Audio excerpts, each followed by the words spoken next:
పూరి జగన్నాథ్, విజయ్ సేతుపతి వీరిద్దరు కాంబినేషన్ అంటే ఖచ్చితంగా జనాల్లో ఎక్స్పెక్టేషన్ ఉండబోతున్నాయి. ఎందుకంటే ఒక హీరోని నార్మల్గా చూపిస్తున్నాయి, కమర్షియల్ హీరోయిజంకి ఏమాత్రం తగ్గకుండా చూపించే director Puri Jagannadh. Common man లాగా కనిపిస్తున్నాయి. కమర్షియల్ హీరో ఎదిగిన యాక్టర్ విజయ్ సేతుపతి. విజయ్ సేతుపతి ఒక తమిళ యాక్టర్ మాత్రమే కాదు, ఒక తెలుగులో, హిందీలో, మలయాళంలో, క్రికెట్లో అంతేందుకు ఏకంగా పాన్ ఇండియాలో మార్కెట్ ఉన్న యాక్టర్ విజయ్ సేతుపతి. నిజంగా విజయ్ సేతుపతి పూరి జగన్నాథ్ కాంబినేషన్ ఒకటి ఖచ్చితంగా ఒక ఇంట్రెస్టింగ్ క్రేజీ కాంబినేషన్ అవబోతుంది టాలీవుడ్లో.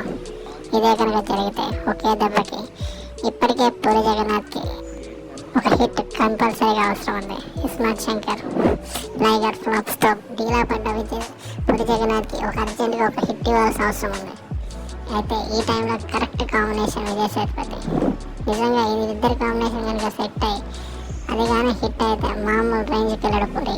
ఒకే దెబ్బతో పాన్ ఇండియాకి వెళ్తాడు. ఇప్పటివరకు తను ఇచ్చిన కంబ్యాక్ అనేది అతిపెద్ద కంబ్యాక్ అవుతుంది. బాటంలో హిట్ అయిన తర్వాత మళ్ళీ ఫినిక్స్ పక్షిలా లేవడం పూరికి కొత్త ఏం కాదు. కానీ ఈసారి మాత్రం ఒక రేంజ్లో ప్లాన్ చేస్తున్నాడు పూరి. అయితే విజయ్ సేతుపతిని నొప్పించడంత ఇదేం విషయం కాదు. ఖచ్చితంగా స్క్రిప్ట్స్లో కంపల్సరీగా స్టోరీ మొత్తం వింటాడు. విజయ్ సేతుపతి అందరిలాగా ఏదో క్యారెక్టర్ కోసం ఒప్పుకునే వ్యక్తి కాదు. స్క్రిప్ట్ బాగుండి ఉంటే తప్ప ఒప్పుకొని విజయ్ సేతుపతి కోసం తగ్గట్టుగా స్క్రిప్ట్స్ చేస్తున్నాడు. ఇప్పుడు అతని క్యారెక్టర్ని బాగుండాలి, కథ బాగుండాలి. అన్నిటికంటే ముఖ్యంగా కథ బాగుంటే తను చిన్న పాత్రైనా సరే ఒప్పుకుంటాడు.